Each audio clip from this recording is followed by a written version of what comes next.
Good evening and welcome to the live stream of the podcast. Thank you very much for joining us on this Friday evening. I am very excited about our guest. Our guest has been on the show before. He is a master author. He is a best-selling author, a speaker, um, a therapist. He helps couples and people feel good about themselves. I am talking about none other than my good friend, David Essel. David, welcome to the live stream. Rob, I am so excited to be back with you. And, we talked a few minutes before. Last time it was audio only. Now we're doing both audio and a video. You're rocking it, man. You're right up to date, and I think it's great. Thank you so much for that. I'm not too comfortable yet with video. It's always been audio only and radio and podcasting for years. And now, because of the pandemic, people are very interested in seeing live streams. And, I kind of had to jump in on it. And we do both versions. We do the live stream, and then in a couple of days and weeks, the audio version of the live stream goes out as a podcast. And here I am, kind of chugging along, getting current with the times. But I want to talk to you about, how have you been? It's been, I want to say, the last time you were on was before the pandemic. Yeah. How has life treated you during this pandemic? I know it's been a crazy time, and I feel like, slowly we're creeping out of it. Yeah. But it was definitely a time where we were all kind of tested, right? We were put through this test. How has the pandemic? How have you handled everything during this crazy time? Rob, it's been the same for me as everyone else. I mean, our business model had to change. We had to start doing things differently, just like what you're doing, with our Zoom and Skype and all of that. We, of course, lost the ability for several years to go out and on tour speaking like that we've been doing for, 35 years now. So that was all wiped away. Those challenges, though, gave us an opportunity to do some pretty cool things, and that is to come up with different programs. We created this massive program, Rob, called Helping Americans Heal, that was created after I wrote a book by the same name. And we still are, we're giving away 500,000 free online healing memberships. We as a company have invested $240 million of our own product, put it out into the world so that people will get some education tools, some knowledge on how to continue to move through the pandemic. And I want to make a really important point here. We've seen a massive shift from extreme fear of the physical effects of the pandemic. We've seen that starting to minimize. It doesn't mean that people still aren't getting sick and dying, but it's really dramatically changed. But what's come out of it is an unbelievable increase in mental health issues, addictions, relationship challenges, anxiety, depression, suicide has gone up dramatically. I mean, we have 156 or more suicides a day in the United States of America. So the pandemic has really changed, I think, a lot of businesses. As you mentioned, as a therapist, counselor for 40 years, a minister, a life coach, and all the different things I've done, we've had to really change. And so one of the things we wanted to do, and I'll tell you a quick story. I could talk, forever, Rob, but in 1990, my first interview with the late Dr. Wayne Dyer, he said, I talked to him after our first time on the air, and he said to me, what do you want to do? And I said, I want to blow up this radio and, infect people's lives and touch millions of people a day. And I said, what would you recommend, Wayne Dyer? What would you tell me that one of the keys to be? And he said, create product and give it away. Now, that was 1990. Here we are in 2022, and we're doing exactly what Wayne told me back then. When people sign up for Helping Americans Heal, which is absolutely free, it goes on for years. They're going to get our number one best-selling book, Positive Thinking, the second they sign up. And then every Monday, they get an email with interviews, videos like this one. They'll get a sleep audio, a financial freedom audio, a free subscription to a recovery magazine. So what we've done is we took Wayne Dyer's recommendation, we put it on steroids, and we're out there helping the world to heal. And there's more people doing it all the time. And I'm really happy when anyone, even yourself, my Lord, the show that you're putting out there is about helping people to heal. So I love the fact that we're putting more effort and time into the mental part that needs to be healed now as we move past the most serious part, it seems like, of the physical distress of the pandemic. Yeah, it's the pandemic, I think, was a time where like we were all kind of unwillingly put into this situation where we were really tested, right? We were tested because there was this disease out there that was physically testing us humans. We were tested because we had to spend lots of time with loved ones, with partners, with relationships, and it put people through some difficult times.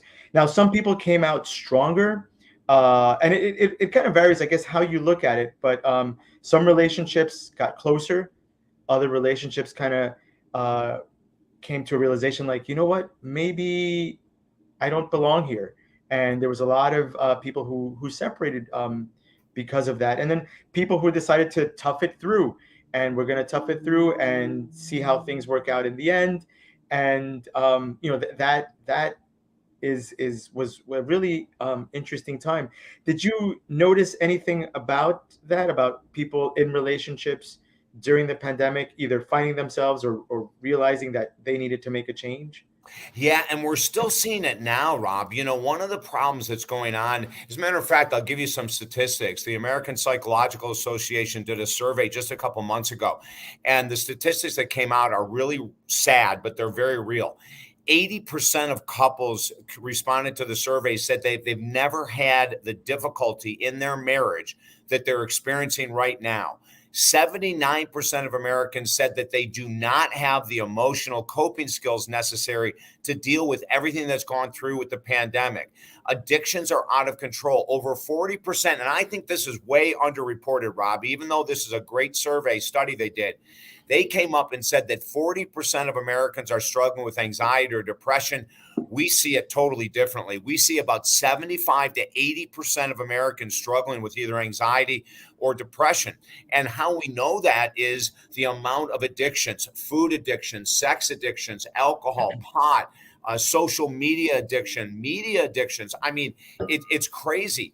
All of this increase in the amount of addictions tells us that anxiety and depression is out of control. When I say I think 75% of Americans are struggling with one or the other or both, I really believe that that's true. And again, it's one of the reasons why we created this free program.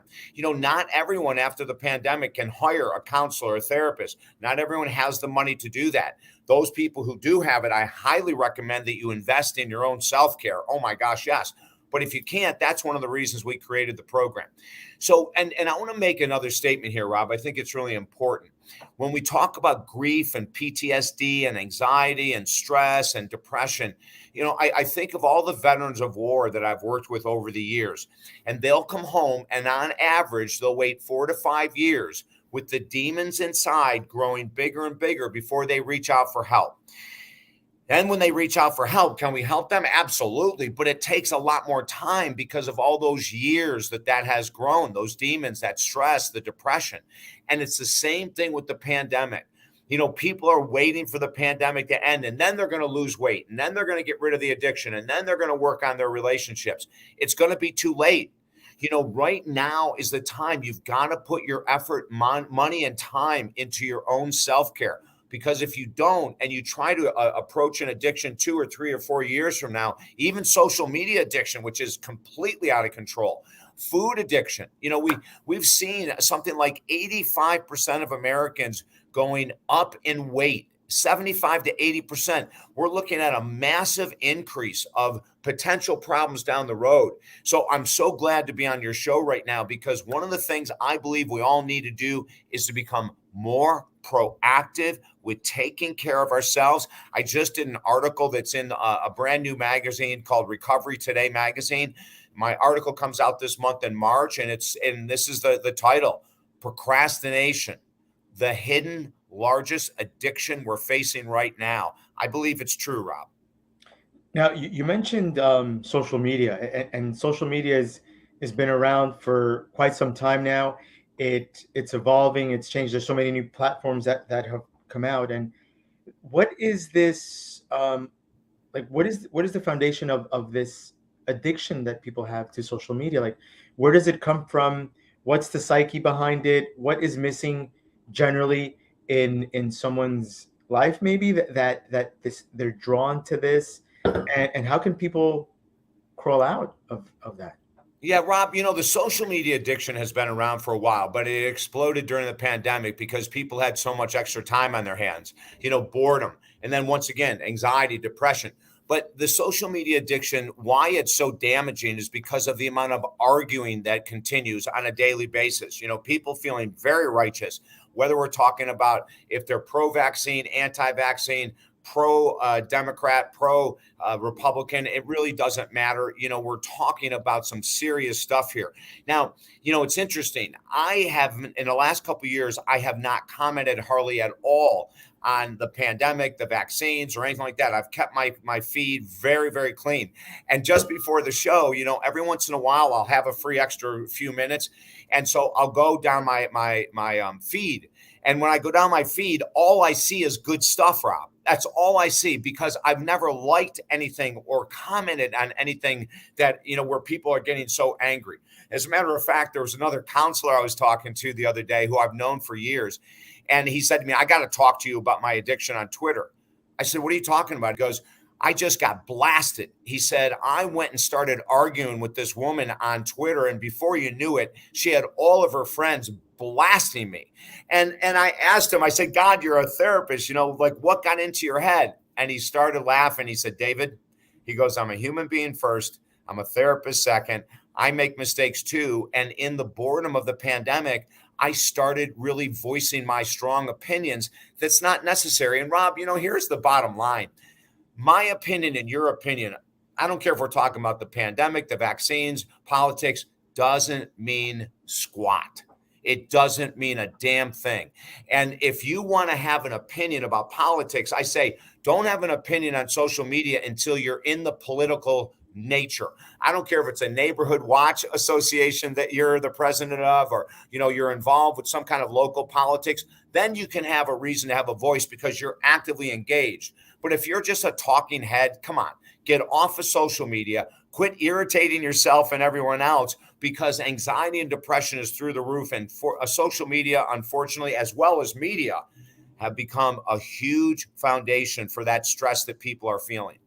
It even brings stress into relationships. I've seen a lot of that. I think that people who generally tend to be jealous or mistrusting, I think that social media is another factor or ingredient that's added into the mix of that. Yes. Where I hear a lot of people checking their spouse's phones and all that.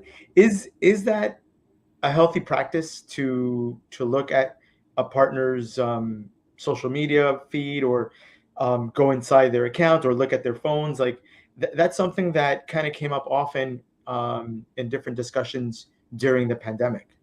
Yeah. Oh my gosh. This is a hot topic, Rob. You just, touched on something that's very explosive within couples.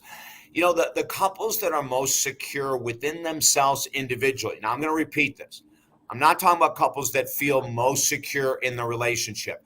Outside of the relationship, individuals who are secure within themselves are not having this battle of checking everyone's phone and complaining about you liked some woman's post when she posted this, or you like some guy's post on that. Those people that are very secure within themselves can look at their partner liking something else and be fine with it. Now, there is a fine line. You want to be able to trust your partner. So what I say is open up your stuff. If someone says, I want to see your feed, show it to them. If someone says, I want to see your Facebook Messenger, fine.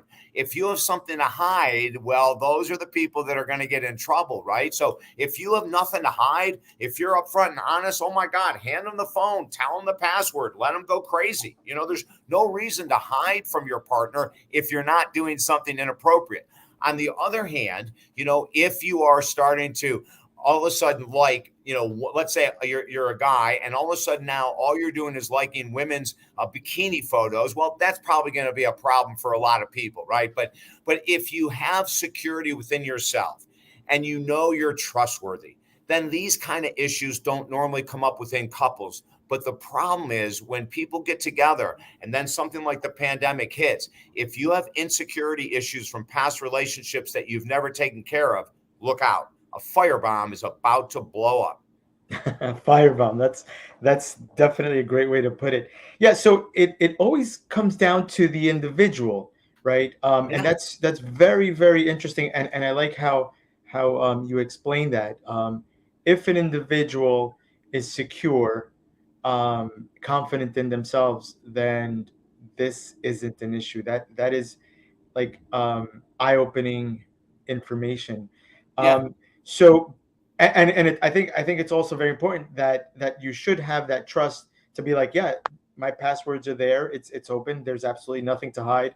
And I've heard of situations where that happens, and even still, one partner or the other, um, maybe their perception views things still like, oh well, this is wrong or that's wrong, even though to one person's interpretation there's nothing There's completely nothing going inappropriate on. happening. Yeah.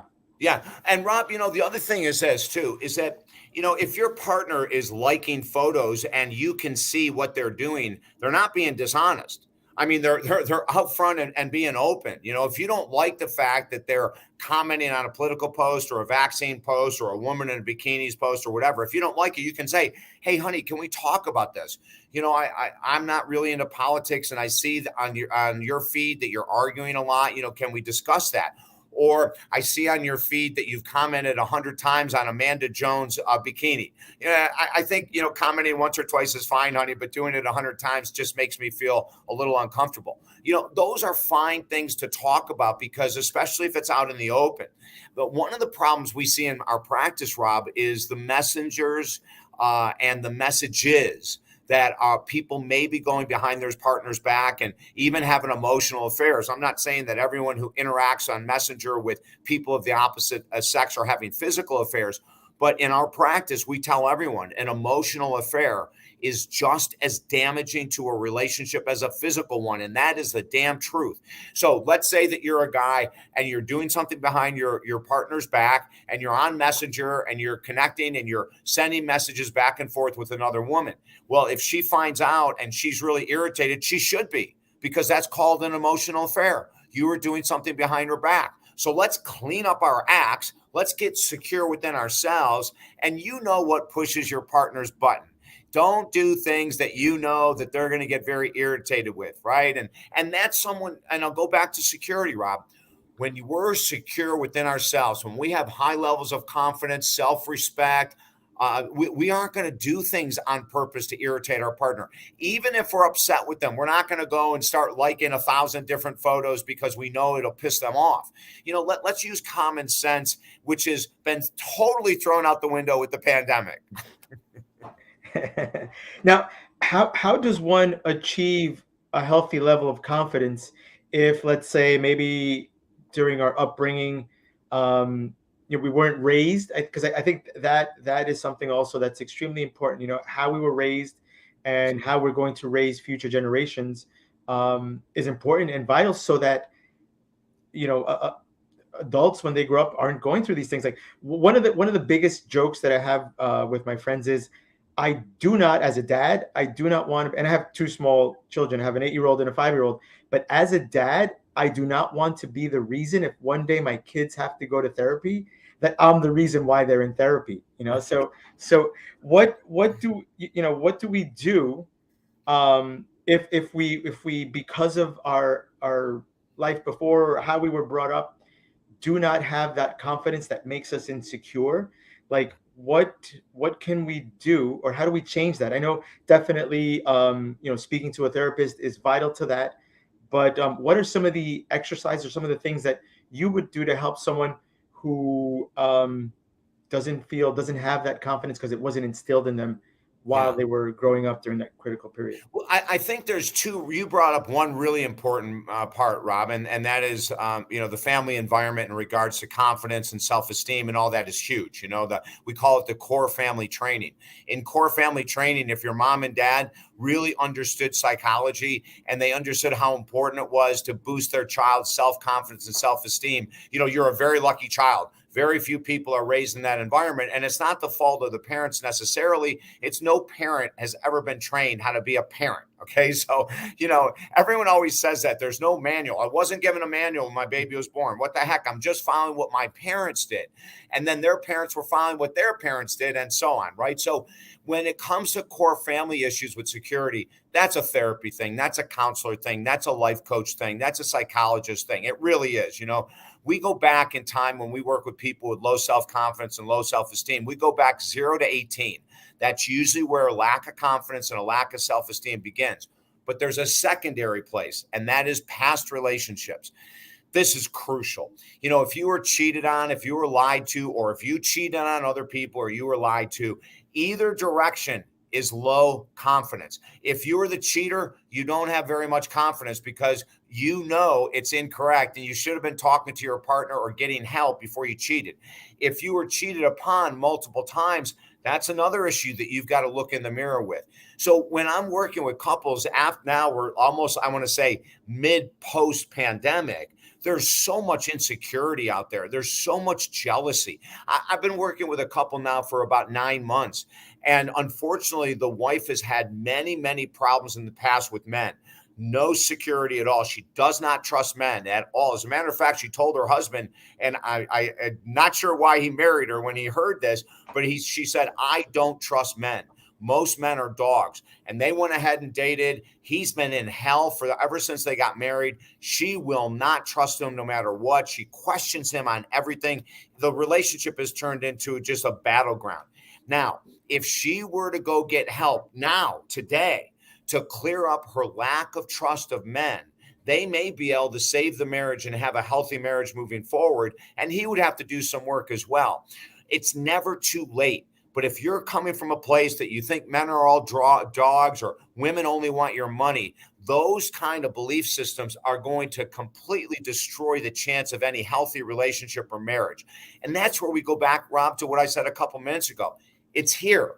The issues of self-esteem and confidence or lack of both, they're internal. So when I work with couples, I don't work with couples together anymore. We don't do Zoom or Skype or phone with both of them together. I never have couples in my office together. The reason why is this. I do not believe in traditional marriage counseling anymore. I stopped it in 1996. Because when you get two people on the phone and they're yelling at each other, or you get people on Zoom and one of them is very passive and one of them is very aggressive, the aggressive one or the dominant one is going to take over. The more submissive one is going to shut up. They're going to go home. They're not going to have any healing. So what I say to all couples is find a counselor or therapist who will work with you individually. I'll work with the wife on her issues, helping to boost her confidence and self-esteem, let go of her insecurities. I'll work with the husband on his insecurities and his confidence and self-esteem, letting go of his past experiences. And when I work with them individually and strengthen their weaknesses, we can have them come back together in a much quicker way than the battleground that happens, in my belief, in traditional marriage counseling. That's very interesting because that is, and I believe that's still the norm where during either couples therapy or they're brought in together.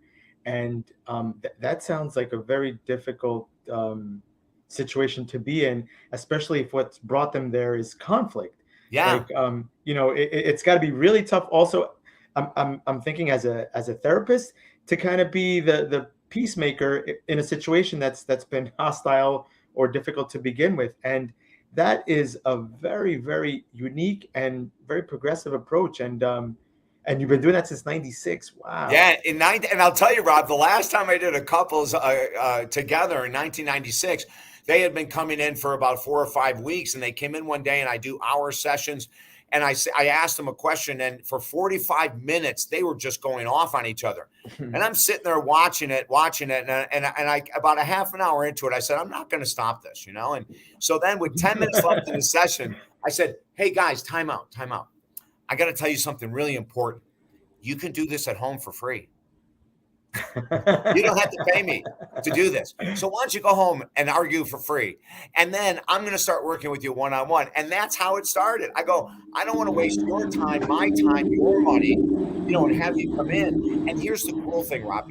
We've been writing articles about this and podcasts and videos for years about the need for individual counseling, not marriage counseling. over the last pandemic, the greatest thing that I could have ever imagined finally happened since 1996. We are getting more and more couples contacting me going, we've been with 6 or 7 different counselors and everyone is doing it together. Would you be willing to work with us separately? Or they'll say, I read an article you wrote in 2000 where you don't work with couples together. Oh my God, we've been looking for you. You know, so we have more couples excited because they realize coming in together, phone, Zoom, or in person, is an absolute waste of time for most people. Yeah, that's incredible. I mean, that is such an idea, and wow, like incredible. Other therapists, I hope, are catching on to this, and Yeah. what a novel idea it is, and it just makes sense because it's like kind of simple when you think about it, but it makes perfect sense. Now, I also wanted to touch on, and it's kind of become, I don't know if the pandemic is part of it, but I've heard so much this term amongst friends and articles and different posts on social media about the term gaslighting, and it's like a term that everyone just kind of throws around.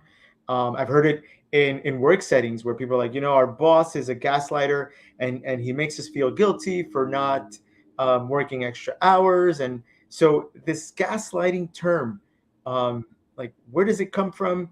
What does it really mean? And if you can maybe give us examples of what gaslighting is, so that people, when they're using this term, they're using it the right way, and can identify if they're in a situation where someone is gaslighting them. Yeah. Gaslighting is one of the highest forms of emotional manipulation, Rob. That's really the definition of it. Gaslighting is emotional manipulation. It came from a movie called Gaslight that was years and years and years ago. And the basic premise is this. As a matter of fact, we work with people. Sometimes people will use the term just like narcissists. They'll call their husband or their girlfriend or their wife a narcissist. About 2% of the world's population falls into narcissism. Okay. It's a very, very rare disorder, but everyone's a freaking narcissist, right? 2%, is that right? 2% of Yeah, the world? 2 to 4% of the world's population. Wow. And I've heard that term like thrown around, like, so and so is a narcissist, and I'm like, really? Like, there's a lot of narcissists walking around Right. in New Well, York City. yeah, you'd think that the world is mainly narcissists, but it's such a tiny percentage. But I'll explain narcissism really quickly. Then I'll go back to the gaslight. So there's a spectrum, a scale of 1 to 10 that we use in counseling for narcissism. At a 1, and this is not a narcissist, number 1 is a self-occupied person. Okay, it's someone who's preoccupied with themselves and what's best for them. Number 2 would be a self-centered person. So that we move up the dial a little bit. If you get to 10, a true narcissist is someone that if it meant that you would die and they would be okay with getting whatever it is they want out of the relationship or life, that's a narcissist. They really don't care about how what they do affects you, even if it means that your dog dies, your cat dies, or you lose your job. As long as they're getting their needs fulfilled, you are way down on the totem pole. That's a true narcissist. One of the examples I give would be, you go out into the ocean in a boat and you're with a narcissist, and there's one a life preserver. And a true narcissist would get that life preserver, and before you ever had a chance, they'd be overboard swimming as fast as they could away from you while the ship goes down. That's a narcissist.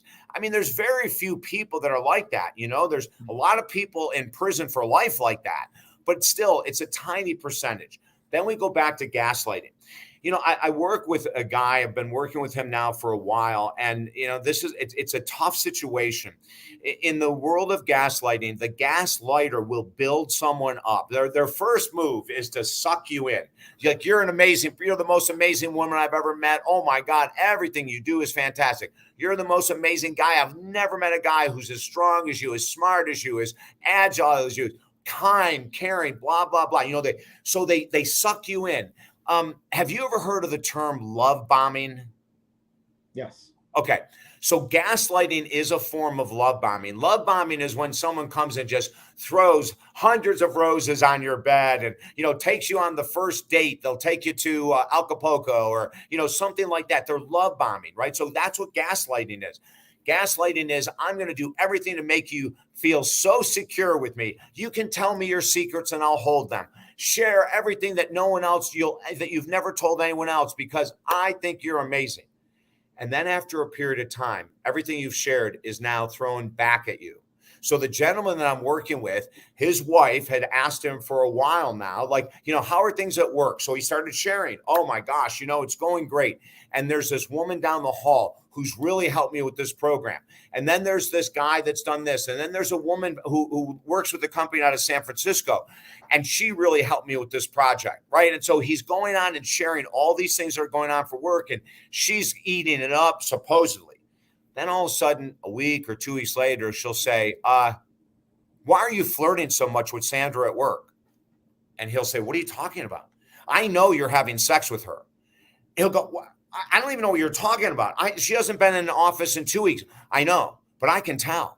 I can tell that you have something going on with her, right? So now the guy gets hyper defensive. He might get angry. He might start yelling or screaming, like, you're insane. There's nothing going on. That's gaslighting. So they suck you in and they make you feel like the most important person in the world. And then they'll take certain things that you've said and they will do it because it's a form of manipulation and emotional control. A lot of times in the worst case scenarios, and I've worked with people like this, Rob, where that the person who's being gaslighted will start to think that maybe they're not a great person. Maybe they're not as honest as they thought they were. Maybe they really need to do a double check on who they are. In other words, they start to lose confidence and it shatters their identity. Now, if there's, common sense with everyone listening and watching today, they'll go, oh my God, I would never do that. I would never build someone up and then use it to, to my advantage. But there are people out there that do it. So if you're with someone who's gaslighting, really, there's only one answer to it. First of all, get in with a professional, get the facts. Find out. So like when I was working and still working with this gentleman, he's not sure if he's going to divorce his wife or not, but they get into serious arguments all the time. And she will constantly bring up what he thought was safe, secure information with her. And now she's throwing it at her face. Well, I remember you told me when you went to bed with 2 women when you were 19, that tells me you're a cheater. And I know you're cheating right now. You're with Sandra. And also he's going, what? How did you pull in that I shared with you at 19, I was in bed with 2 women at once. And how do you pull that 30 years later that I'm sleeping with Sandra at work? See, that's the skill of the gaslighter. They will make you crazy. They'll make you think that you're nuts and that you don't have a leg to stand on, when in actuality, they don't have a leg to stand on, but they're trying to manipulate and control you. Is part of it where, so like they make you believe that maybe you're doing something wrong, even though you're not? Like, is that part of the psyche behind it? Yeah, that's exactly it. So if they can get you feeling, you used the word earlier, if they can get you feeling guilty or fearful, like some gaslighters will say, I'm done with this. I know you're playing around with Sandra. And I'll tell you what, I'm going to start telling some of my friends about who you really are. Or I'm going to call your friends and tell them who you are. Or I'm going to text your friends and tell them that I need to talk to them because they don't really know who you are. Like all of a sudden it turns into threats, right? So now the person who's being gaslighted, if they're not secure, they'll stay in that relationship and they'll start to collapse. They'll start to be feeling like they're in a prison because they're in an emotional prison. And if you feel yourself in that space, get professional help. And if the therapist, the counselor, the coach, whoever you're working with says to you, you are being gaslighted at the highest degree, you're in shambles, you're a fraction of who you were years ago, then we know it's time to maybe take a break. And if not take a break, actually end the relationship. Now, could someone be a gaslighter and not know it? That's a tough one, Rob. The only way I could say the answer would be yes is if they were raised in that type of environment and it became a part of their subconscious, right? Then in that case, yes. The other thing a lot of gaslighters will do is that they will not allow their partner to have freedom. And I'll give you some example. Going back to this guy I'm working with, his wife, So they'll get into an argument and he'll say, honey, I need to go and sleep in the other room tonight. I've got a lot of work this week and I love you very much, but God, I need a couple nights of rest. And every time we go to bed, you're bringing up that I'm flirting with someone or I'm doing something inappropriate and I really need a break. The gaslighter will say no. That means you don't want to be married. Then you're not serious about this relationship if you want to sleep in the other room. I mean, they will use manipulation and control. The gentleman that the client that I'm talking about, he'll go to work and his wife will follow him to work and make sure he goes to work. It's like crazy making, right? And then he'll come home and she'll be standing there going, you said you were going to be home at 7:00. It's 7:25. Who were you with? Like putting him on the defensive constantly. Then he goes, honey, time out. Listen, 25 minutes late doesn't mean I was with anyone. I was working on a project. Let's just have dinner. Let's go to bed. And she will say no. She will push the issue to try to create that unrest so that she feels in control and he feels embarrassed. He feels ashamed. He feels guilty. So, it's a real serious issue. And I'll tell you, there's more gaslighters than narcissists in this world. That's for sure. Wow. So then there's definitely and intent behind it, right? Because when you think about all the examples that you brought up, it kind of occurred if someone could be a gaslighter without knowing it, but they well know their intentions, like their purpose behind their objective is to just kind of manipulate you into feeling a certain way. Is that right? Yeah, manipulate to control. And let me make this comment. Gaslighters have incredibly low amount of self-confidence and self-esteem. Very low self-confidence, very low self-esteem. So all of their internal fears, they throw upon their partner as a way to try to gain control, emotional control in the relationship. I don't know statistics when it comes to gaslighting. It's become more prevalent during the pandemic because more people, as you mentioned earlier in the show, are spending more time together. So the more time you spend, if you have a level of insecurity you've never dealt with, that insecurity is going to grow. And people are looking for ways to try to manipulate instead of work on themselves and build their own a sense of confidence and security. They will then project it out onto the world as a way to try to feel better about themselves and have a locus of control. It's like when people gossip. The only people that gossip are those people with low self-confidence and low self-esteem. People who have a lot of confidence and self-esteem, Rob, they don't need to gossip.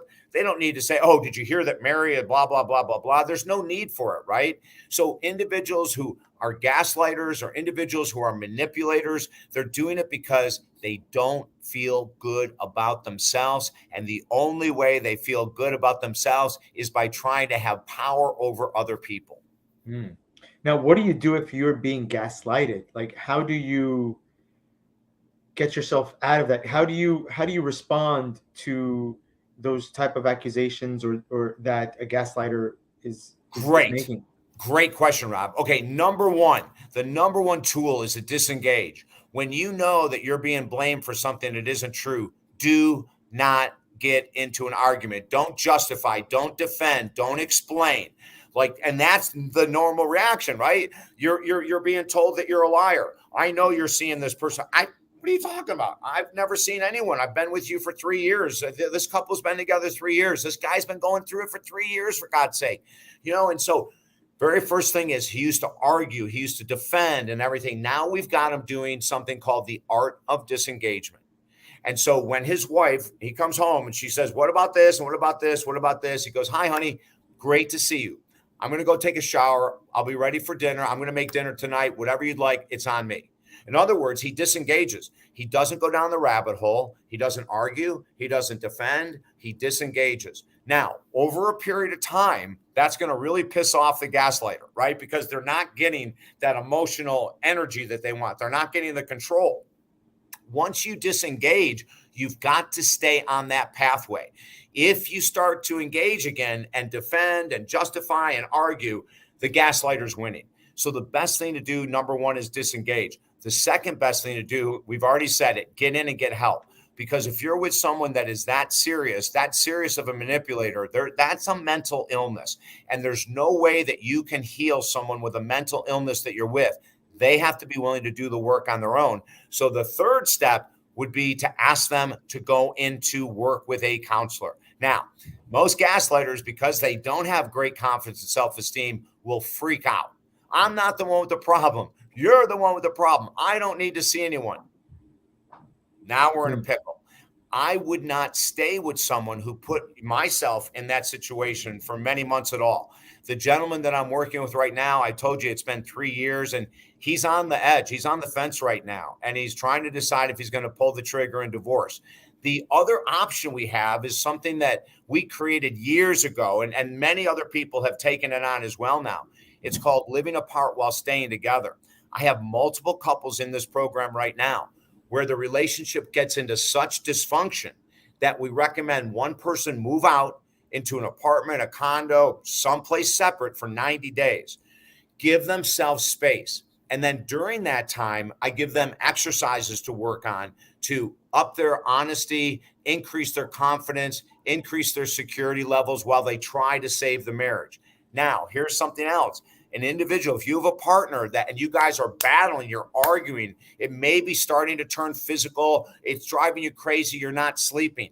If you really want to try to save the relationship, the best thing to do would be to separate, work with a professional to see after 90 days, can we bring it back together in peace? If your partner really radically disagrees and says they'll never do that, just like you're never going to sleep in another bedroom when I'm in this house, that's a serious issue. Very interesting. I would think that if one discovers that they're being gaslighted and it's concrete and the evidence is there on being gaslighted, that would also bring on some resentment towards the person that is gaslighting you. And I think resentment is also something that's very detrimental and unhealthy for relationships. And I think and you could probably shed more light into this, but resentment that isn't dealt with will eventually blow up and bring a relationship apart and tear it apart. I don't know if resentment is one of the, it has to be, I think, in my opinion, but you're the expert here, reasons why couples drift apart. Yeah, unresolved resentments fester. They grow. They don't get smaller, so you let it go here, you let this go here. Now, letting little things go is fine. Your partner says they're going to come home at 7, they come home at 7:10, 7:15, whatever, let it go. But there are other things that may be more serious that we can't let go. One of the things I tell all my couples and when I'm working with them individually is that about 90% of the things that we have resentment for are not necessary, Rob. They're little things. They're small things. They're not that big. It's not really worth getting into an argument over. And a lot of the small resentments we can work through on our own. I give my clients exercises. Don't even talk to your husband or wife about it. I know you have a resentment about A, B, C, D, or E. Let's get rid of them. And I can help them get rid of those little resentments. But if it's something big, if it's an addiction, any kind of an addiction, if it's gaslighting, any type or form of gaslighting whatsoever, if it's emotional affairs, those type of resentments have to be brought to the table and they've got to be worked through. Now, your partner may not want to work through them, but if they refuse to, then you've got to reconsider the relationship in general. And I think it all comes back to the original point you made about confidence and being secure in oneself, because being able to let go little things so that resentment isn't there isn't easy for someone who maybe doesn't feel good about themselves or doesn't have that confidence, because they react to everything. Yeah. Right? There's a lot of things that we just shouldn't react to. Like, I'll give you an example. Like, if I'm driving down the highway and someone kind of cuts me off, like, some people get really amped up about that. Right. But I've learned through the years, I'm like, it's not even worth it. The guy cut me off. Nothing happened. I'm safe. Why am I going to lose my mind over something silly like that? Right. Yeah. Or, you're standing in a line and someone skips you or try to skip you, little things like that. Like, sometimes you're just better off, kind of letting it go. And Yeah. It's not that big of a deal. The things you mentioned are really big deals. Like, gaslighting, infidelity, Yes. addictions. Those are massive things that should definitely be dealt with. But I think there are little things that if you're in a good place, you just kind of let them go.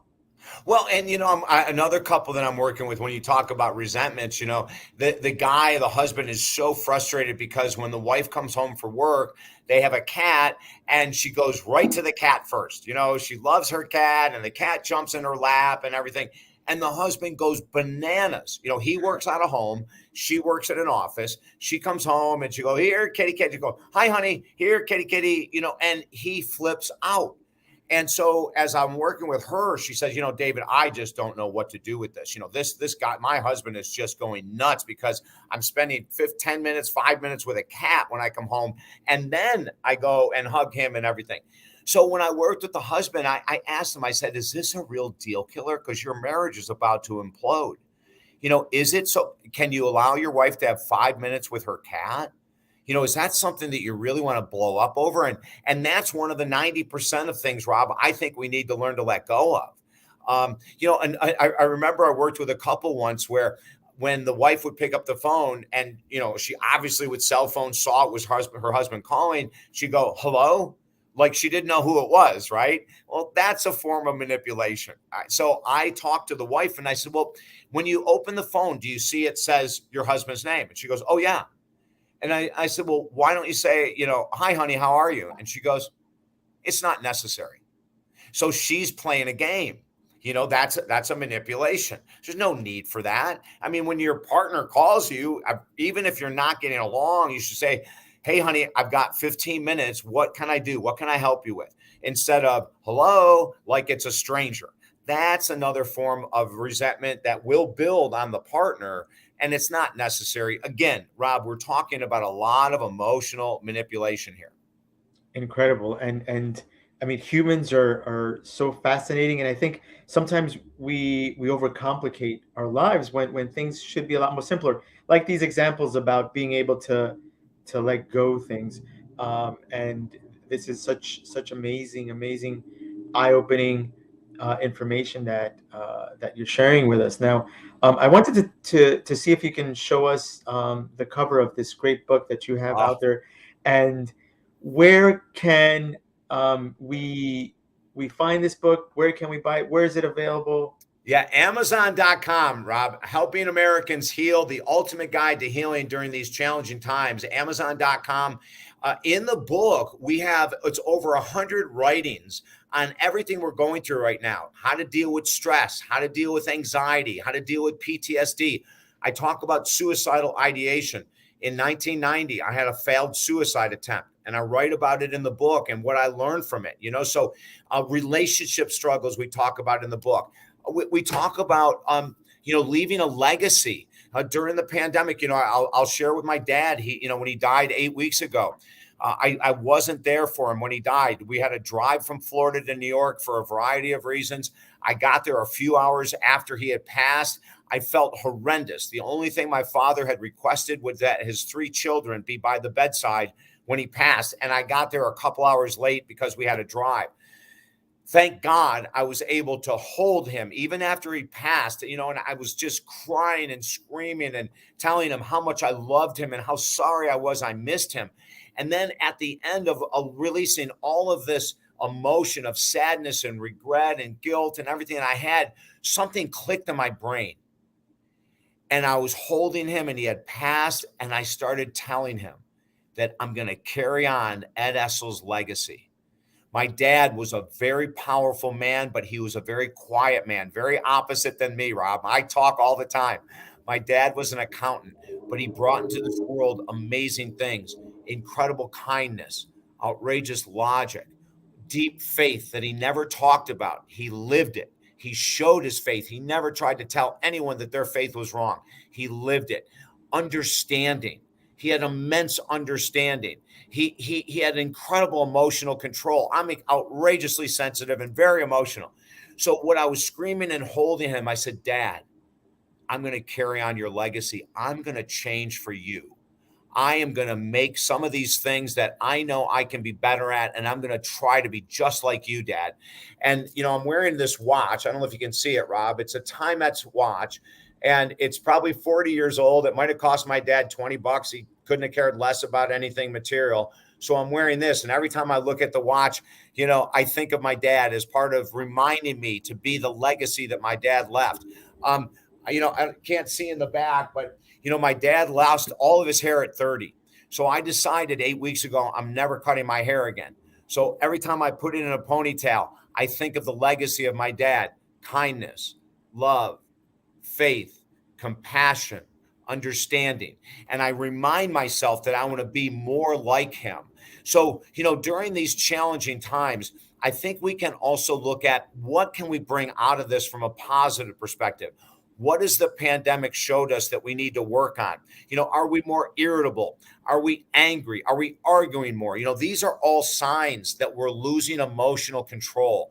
And so while I had my dad to lean on and to learn from him, and now to try to live more like him, you can go and live like anyone. Whoever your favorite person in the world is, read their biography. Try to be more like other people who are more in emotional control, more in financial control, free of addictions, free of resentments, what we've been talking about today.